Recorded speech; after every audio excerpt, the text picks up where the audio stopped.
lane, and that gives so much room to Dudu to just kind of free farm, have a fun time. As long as he dodges some kind of early gank from Blank, he should be totally fine. So yeah, these compositions coming into this one, I feel like if we kind of sail into level 6 and Hanwha Life are clean, I would favor them, but I don't know. UCal's on a roll right now. Maybe he can pull something crazy off alongside Hybrid in the later stages of the game with Orianna Samira. And we've seen the Orianna matchup be very friendly to the Orianna as well into the Twisted Fate. So Chovy, definitely a different beast.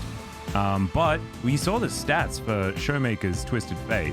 His Twisted Fate is fantastic as well. So Chovy really going to have to step it up here and against a more formidable opponent as well. But I agree with you, Valdez. I think that the Hanwha Life composition is put together really beautifully. The double global in the Shen and the Twisted Fate, being able to join in on any skirmish. One that is just fine. UCal, though, in a bit of trouble. Yep, Arthur's going to come in. It should be able to get the pushback. Does so. Actually holds onto that CC very nicely as the Shockwave used as a bit of a helmet there for UCal. And you know what you do when you wear a helmet? You keep yourself safe. And that's exactly what he does. Is on the top side of the map, Doran's showing us that this is absolutely a winning matchup for Nah. However, not able to actually win as Destiny down towards the river. The action never stops, and first blood goes over to Deft. Yep.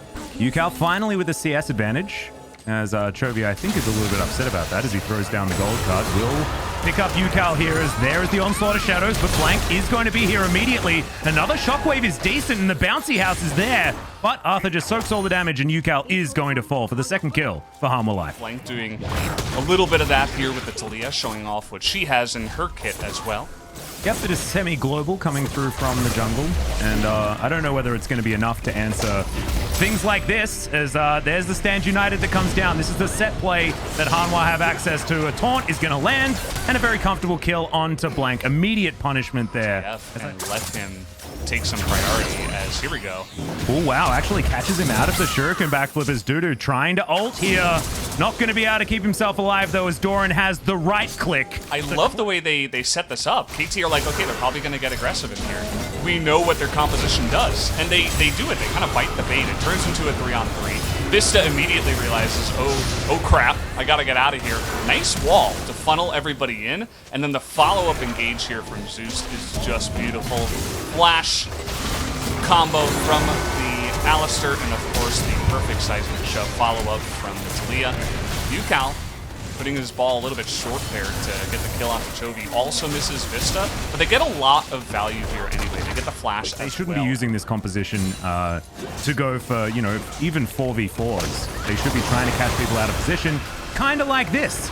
As UCal, he is completely caught out. Shockwave is going to get rid of the horse, though, just before he goes down, as in goes Vista. Dudu's there as well. The double ninjas doing some work here on the back line as Blank going to be in trouble. Vista actually gets that last auto attack as now Dudu, I believe, just tagged Hybrid, but he's going to dash his way out, and Dudu is taken care of. Big Gnar into the wall also, and that could be another one for the Samira. No, she's going to go down first, but not before that auto does come out, and a triple kill for Hybrid. Well, Cloud is definitely the most in terms of just straight up Drakes, which means that there should have been the most amount of Cloud souls. Does it have soul? Okay, we're going to have to hold that thought. Yeah, we're going to have a bit of an engagement here as Chovy is going to clean up. It is a really decent shockwave, and there's a pulverize that you could certainly put in your resume, but using their comp correctly is Doran's going to just try and cast a curse the heck out of me right now as he does land the boulder. Dudu does have the second portion of the ultimate here, and he's going to use it and gets the damage as well, but not going to be able to get back into this fight as Arthur turns up. See whether he can canter through and get some work done as Deft has the curtain call available. There's the onslaught of shadows as stun does come through from Deft as the Akali's taken down, and maybe Deft can help this one out, but it's a teleport in from UCal. Try to fight over a mountain soul or anything like that, so they've got to be feeling pretty good about that. We have the Destiny Gate coming in here.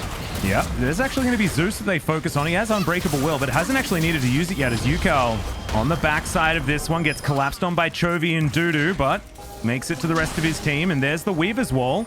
That means that Chovy has to walk behind an inner turret, and actually is going to flash as well. Nimbus Cloak helps him create. And KT should be able to transition into this Cloud Drake very comfortably, unless Doran is very keen on locking down Deft. There's the crunch, and the flash ulti is going to be real good. Deft nowhere that he can go here, no flash available. And the Jhin eventually does fall. I think the comms there were, okay, def no flash, def no flash.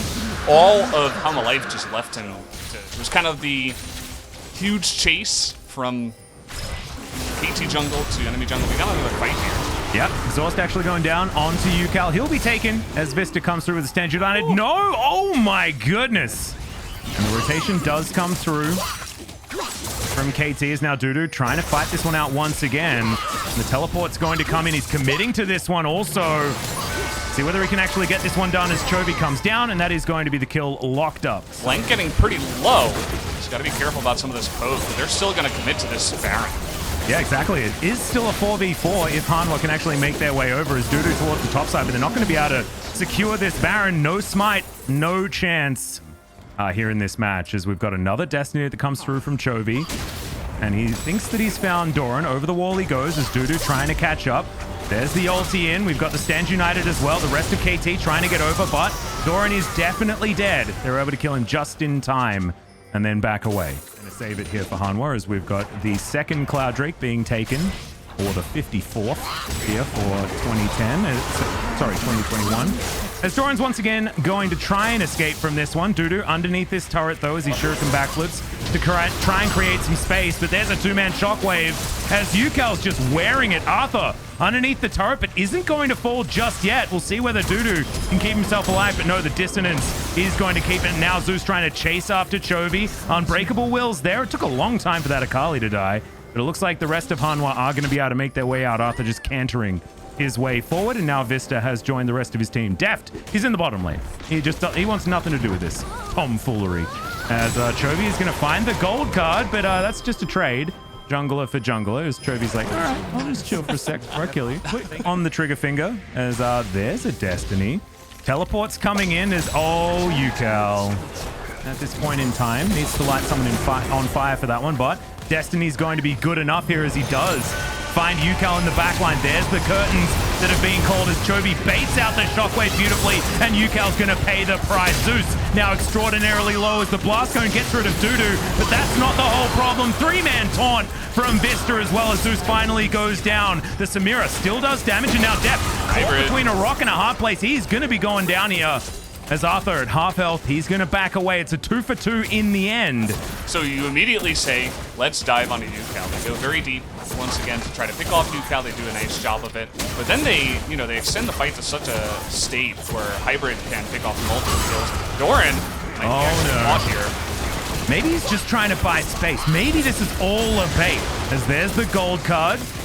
And this Baron, they're still on it. Teleport coming through from KT. They're trying to get everyone in here as now Dudu over the wall, but looks like Hanwha not going to actually be able to stop this whatsoever. They get the ward in way too late as now Chovy's even caught out of position. They're going to get the Baron and the inhibitor and look to push to end. Yeah, they're actually looking for Nexus turrets right now. Hybrid's so scary. Doran now getting into that front line as in goes Vista. But the rest of his team isn't there. Dudu dives on forward. That's a shockwave that's avoided by so many of these stopwatches and Zonyas. But now the Samira's popping off. A triple kill already as Def in the fountain just waiting for Chovy, who's going to come out of that gray screen into an end screen as KT. I thought it was going to be difficult this game, but they played it so beautifully. And they will be able to pick up. He did do a lot of damage also. I think, Doran, based purely statistically, definitely looking pretty good in this game. That's more than 30% of his team's damage. And that's not super easy when you've got Samira and the Orianna there as well. I felt like UCal also had a great game, was really able to utilize his shockwaves in pivotal situations. Even though it didn't necessarily always work out. So welcome back everybody to the LCK Analyst Desk, and KT Roaster and Hanwha Life had a massive game for the beginning, and KT was able to close out the series.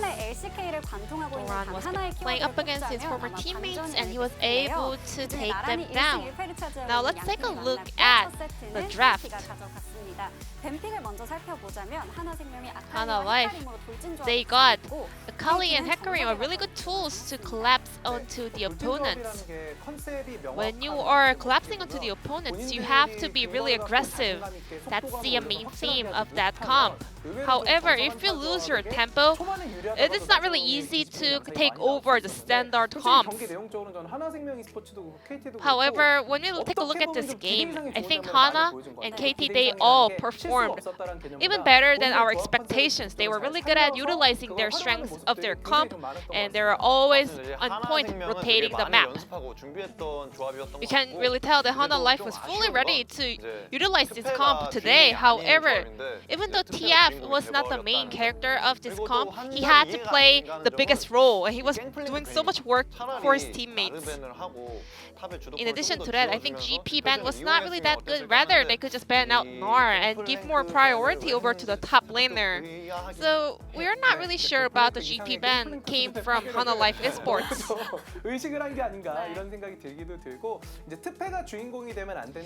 TF shouldn't be the main character because Hecarim and Akali should be the main carries in this comp. But TF was doing so much damage by himself here in Hana Life Esports. Everyone knows that Chovy is a great player, and KT was also having a hard time dealing with Chovy's tempo. But at the same time, the rest of the Hana Life teammates were also not able to match his tempo. So Chovy was far ahead when his teammates was not ready.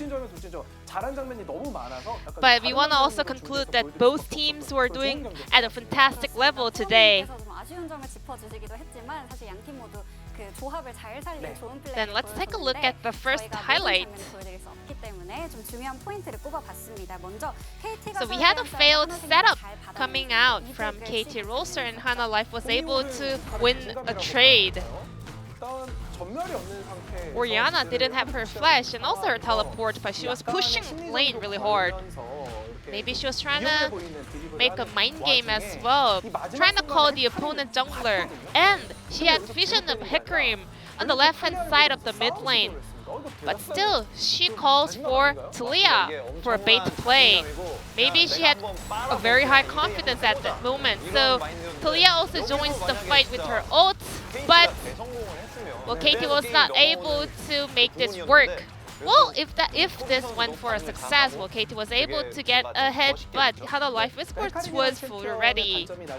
And Hecarim does have a significant weakness. He can go in, but he cannot come out, especially when he doesn't take Flash as a Summoner's Rune. So maybe KT was trying to attack that point, but Hana Life was able to get this win because Orianna only had Lost Chapter on her inventory and she could not complete her Merc Threat. And we always emphasize that the tenacity is the key when you're fighting into Twisted Fate. And we also take a look at the highlight where TF made a very smart map rotation.